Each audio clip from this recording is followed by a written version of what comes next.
ng mga bulaklak. Tingin lang kasi walang magbibigay sa amin. So, tanaw-tanaw lang.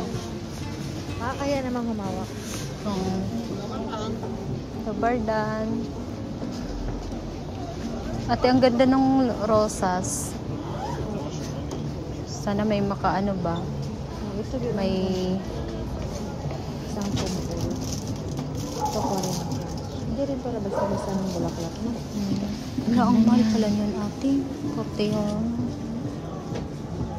Ito nga, 40. Ay, ito mas mura. Kaso tigi isang peraso lang.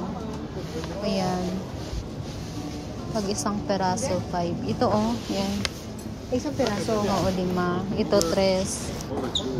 Ano mo, mix. Pwede kang pumili. Diba?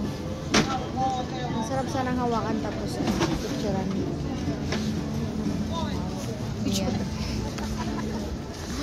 Ay, di siya may Tingin na lang kami ni ate ng bulaklak kasi walang magbibigay sa amin.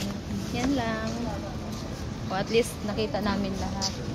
ganda no. Iba't ibang klase ng bulaklak. Tsaka may presyo. Mahal ang price. Euro talaga. Dito maghanap tayo ng makakain.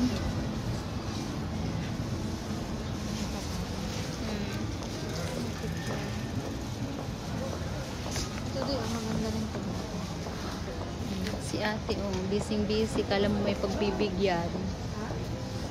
Busy-busy ka. Ito ba ito? Picture lang palang kailangan niya.